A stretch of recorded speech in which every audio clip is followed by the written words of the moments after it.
Guys, so we're gonna be talking about some psychology a little bit. So we're gonna add how lying was used to a lot of people's advantages, disadvantages, and how people would manipulate others by lying. So pretty much back then and in the Crucible, lying was like huge, and it was really smart, but it was also really like dirty. It was like a really bad way to play it, but it was also, if you played your cards right, it was smart.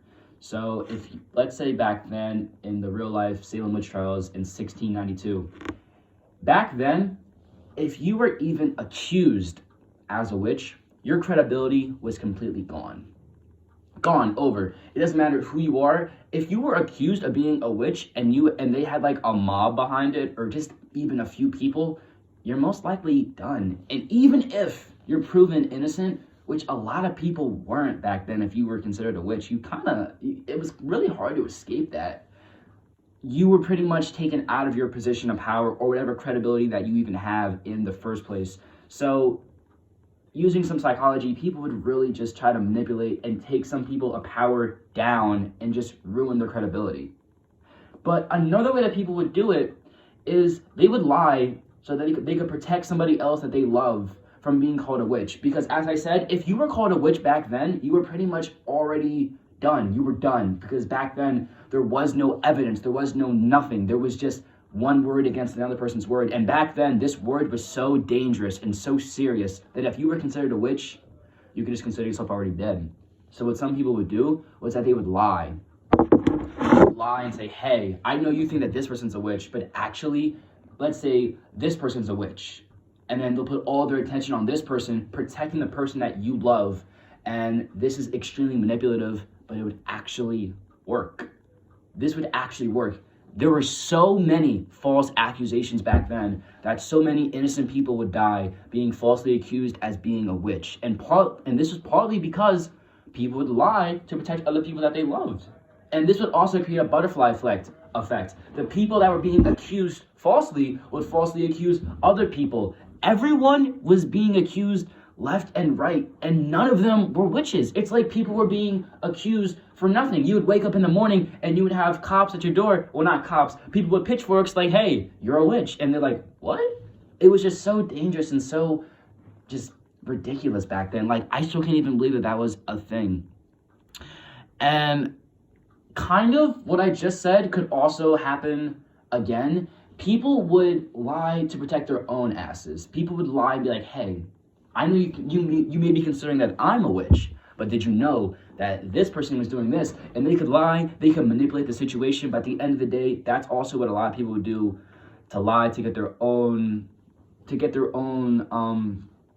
like credibility, and to be like, I'm on your side. Just know that I'm on your side. I can't be a witch because I'm accusing this person of being a witch, so that automatically means that I'm safe. So they would accuse the other person of being a witch, and then she'd be like, no, she's a witch. But then be like, no, I said that you were a witch, so I'm safe. I'm obviously not a witch because I said that you were a witch. This was really, really important, because this was just their way of just keeping everyone or themselves safe. So back then, lying was just really used to take down people of power, take down people's credibility, to protect other people that they loved, and also just to protect themselves. Because, man, back then, the word witch was just like such a forbidden word to even say out loud at this point. At this period of time, if you were even thought of as a witch, like, it would probably be like the most horrifying thing ever, because it's like having like a death sentence walking around you at all times, because people are always going to be coming at you, or they're going to have like their eye on you the whole time. You'll never feel like safe. And this is also just so bad because, again, as I'm saying, this is about lying to take down other people, yourselves, or people you love, and not even being a witch, not even being a problem. That's why I think this is so messed up and so manipulative back then.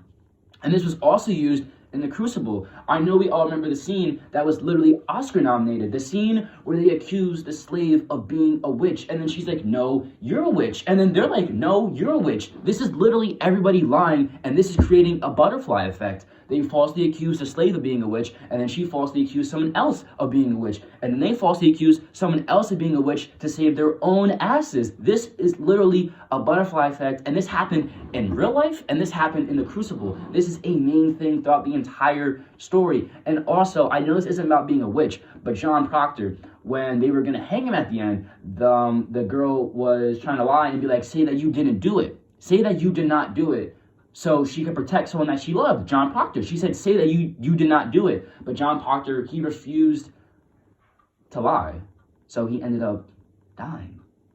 This relates throughout the entire story and throughout the real world events. Lying back then was so serious, and we didn't realize it until these were all over, and how many casualties that we lost throughout lying in these witch trials. So to wrap it all up, lying was used to take down people's credibility, to protect other people that we love, and we saw this in the Crucible during the Oscar nomination scene when they were all accusing each other of being slaves, not being slaves, of being witches in the cabin. That started off with the slave accusing Winona Ryder's character, and then she was like, no, and then it started like this whole scene, and that was all started off by lying. But don't get it twisted. They originally lied about the slave being a witch, so it created this huge effect, and yeah, it just created this huge domino effect. And yeah, as I said, lying was really serious back then. It was something that should not be taken for granted. How we don't lie like that anymore. We should really appreciate how we've learned and grown from this experience, and how lying just isn't taken that literal anymore, and how it isn't, and it isn't a she said, he said to death anymore. We should be really appreciative of that. And back to now.